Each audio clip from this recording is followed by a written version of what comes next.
Mark Henry on the Where's the Hammer Show, brought to you by On the Mark Sports and the On Your Mark Show. Each week we find out where the Hammer is going and where he's been.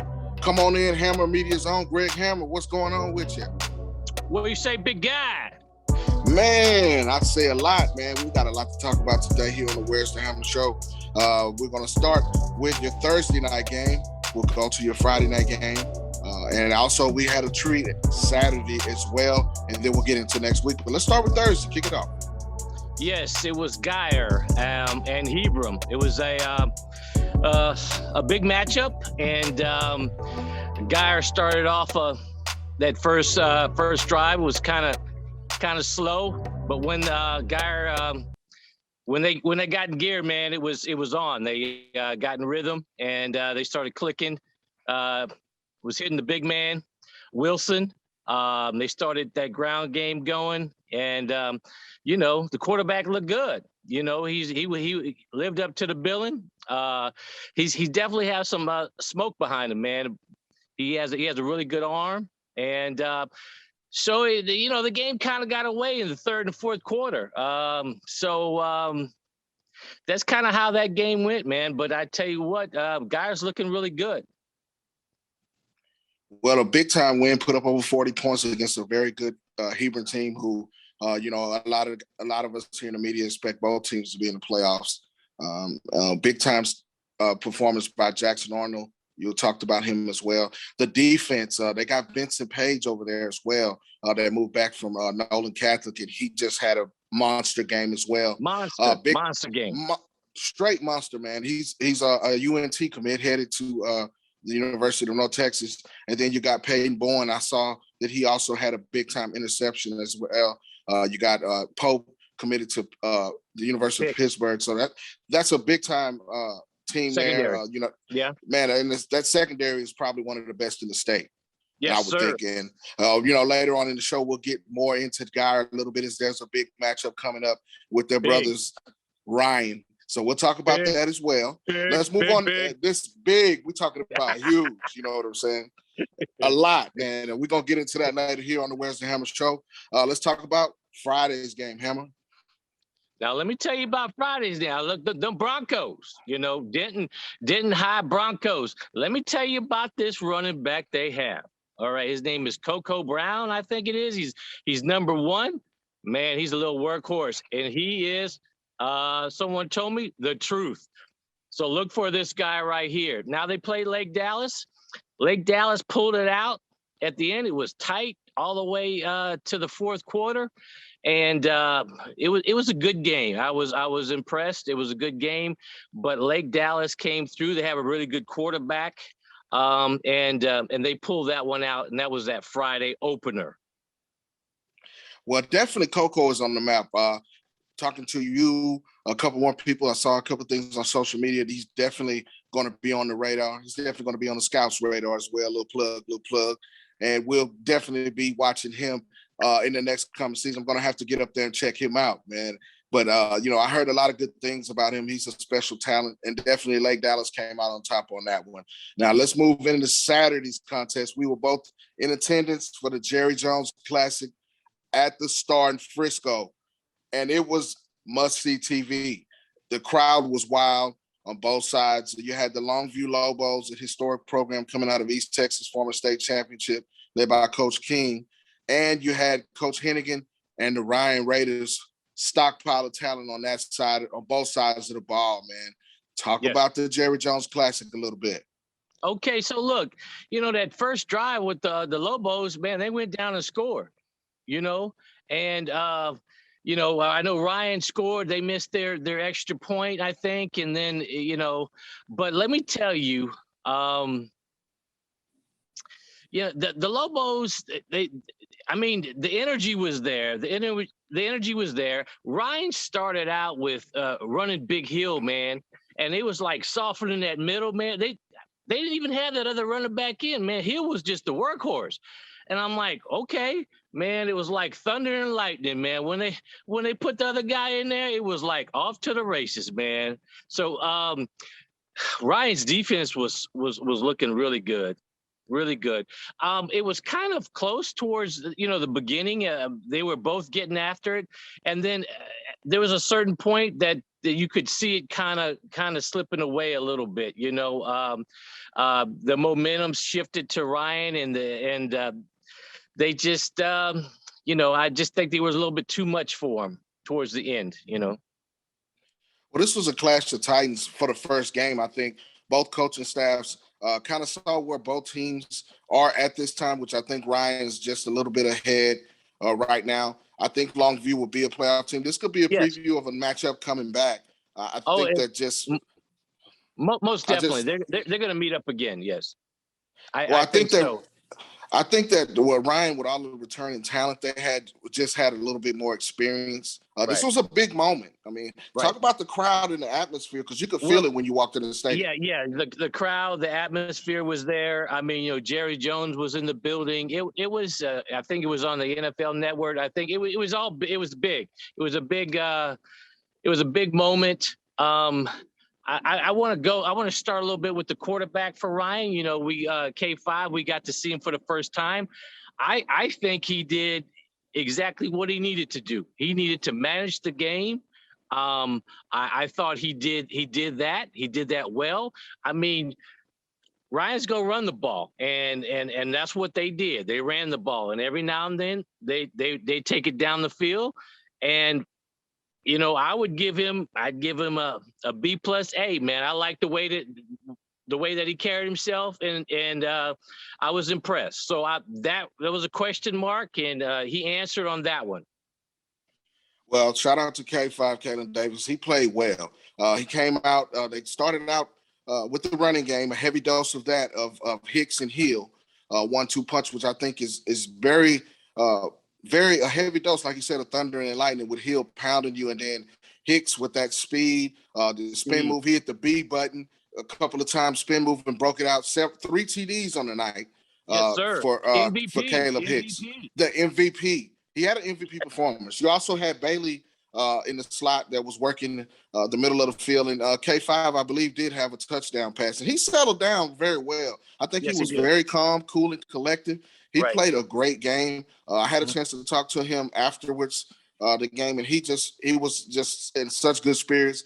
And the confidence is about K5 is the thing that, if you hadn't talked to him or don't know him, get to know him, because he's going to be there for the next 2 years. He's waited for his opportunity, and he played a very efficient and controlled game within the offense yesterday. He didn't try to do too much or make the big play. He took the plays that were open. Even when he scrambled, he didn't make any interceptions or, turnovers to hurt Ryan. I think they established from the gate on both sides of the ball, the defensive and offensive line, to take this victory and go away big time. Like you said, in the first quarter, it was close, but second, third, and fourth, it was a dominant performance by the Raiders and Coach Hennigan. And you know what? We got to go back to special teams. I mean, they blocked that punt. They've done it before in big games. They made key interceptions at certain points. Longview was at the goal line. They recovered a fumble. You just got to give it to the special teams for Ryan. So a shout out to those guys right there. Absolutely. There was a pick six in there as well. And you mentioned the block punt and that turnover. The defense was opportunistic the entire night. They were punching. They were about to punch it in. I think it was, a 2-score game at that time. And if Longview punches this in, they cut it down a little bit, but they end up getting a touchback, recovering the fumble in the end zone. So, Marquise Hill was a guy on the defensive end that stood out, as well as, Anthony Hill did his thing. He's the master in control of that defense this year. And they got a big-time cornerback as well out there. Both of their cornerbacks played well. One guy, shout out to Hammer Media. He had his Hammer Media mask on underneath, and we got a chance to talk to him as well. I mean, and shout out to Coach Hennigan. Coach Hennigan and that staff had the guys ready. Going into the week, us in the media, we see a lot of things. There was a lot of talk between both sides, and the Ryan Raiders were very adamant that they wanted to shut the door on the Lobos. But I think the Lobos will be well. They got 2 big receivers out there. Hale leading the charge, who's a 4 or 5-star recruit, and they got another guy that was out there 6'3", 185, and the quarterback's going to make some noise as well. But the Ryan pass rush was just too much for him. Marquise Hill has several tackles for loss, at least 2 to 3 sacks, and they just disrupted everything the Lobos tried to do. So, shout out to those guys. We're going to get into that guy Ryan matchup here in just a little bit. But let's talk about where you're going this week first, starting out with some college football. Yes, I'm going to be in Aggie land, gig 'em, they're opening. It's their opener against Kent State, and I'm going to be down there. We go back to Geyer. We have a young man that's playing for them. We got 2 young men that are playing coming out of Geyer. We have Eli and we have Deuce Harmon. So I think I'm gonna go pay them a visit and see how those guys are doing. So that's where I'm going to be Saturday, and then Friday. Yes. Crosstown traffic, as they call it, it's a big rival. It's the South Side and the other side. So anyhow, last year it was a tight game. It was 20-23. Okay, and I'm predicting another close game, and I'm not gonna call it, I'm not gonna call it, but I'm just saying it's gonna be worth the price in admission. Get your ticket. Like T.O. would say, get your popcorn ready. Get your seat warmers ready. It's gonna be a barn burner. It's gonna be a slobber knocker.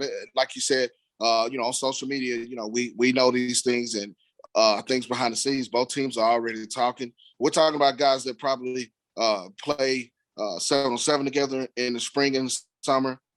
They work out together some and train together. We talk about guys that played on the middle school teams, Little Pop Warner. Everything goes in. It's just big brother against little brother. Exactly. You couldn't have said it any better than that. These guys know each other.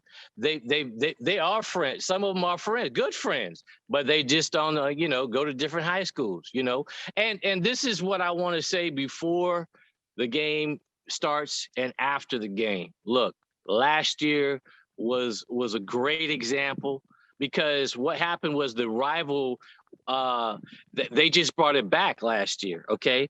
So it's been a while since they've met. So last year they met, the game went on, and after the game, the sportsmanship, the respect that they have for each other. Okay. They dapped everybody up and talked after the game. That's what it needs to continue. You know what I'm saying? This year, keep the respect for you guys. Okay.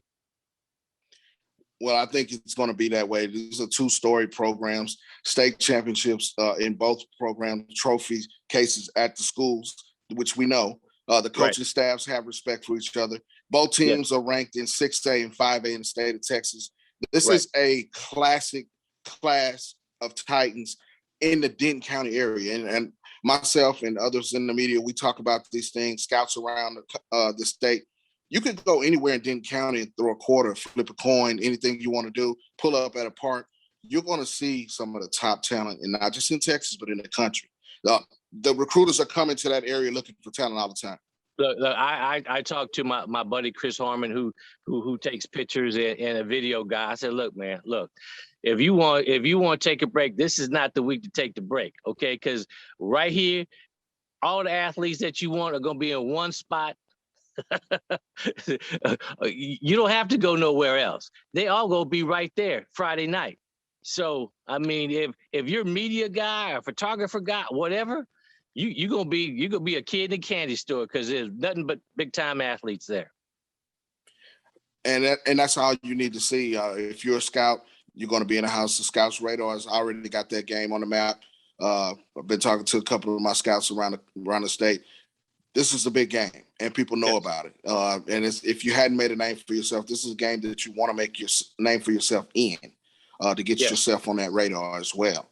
But to wrap everything up, we're going to kick some shout outs to some of our media guys, just like we did last week. Hammer, anybody you want to shout out? There's a lot of us guys in the 2 games that we went to this week.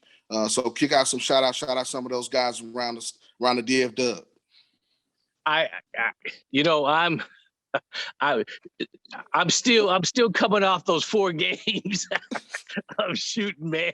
But everybody that I saw yesterday and all the games that I was at, I would like much love to all you guys. And I'm looking for, hey, I get so excited seeing you guys on the sideline and talking to you guys and talking shop and talking about what we do, and much love. And I'm looking forward to seeing all you guys Friday at this big game.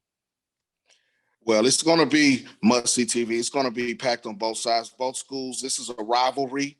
So on one side is Guyer week, one side is Ryan Raider week. So, you know, you got the Wildcats, the Raiders, like we said, big brother, little brother, you know, big sister, little sister. You know, it's like the Hatfields and McCoys. One side's going to be black and gray, and the other side's going to be blue and white with gold trimming. So let's get it. Hopefully nobody's mascot gets stolen or something this week. I wonder if that kind of stuff still goes on.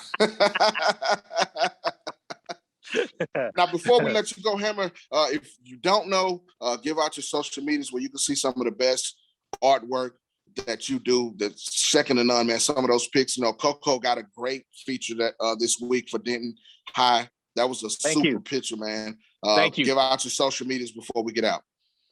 Yes, on Instagram, IG, it's Creole, CREOLE GMH.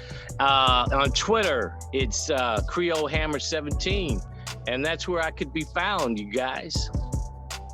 Well, there you have it. Where's the Hammer? College Station, Denton. You on the map. You on location this week. Where's the Hammer going to be? I am your host, Mark Henry, for the On Your Mark Show and On the Mark Sports. We'll be back next week and find out where the Hammer was and where he's going in the next week. We out. Peace.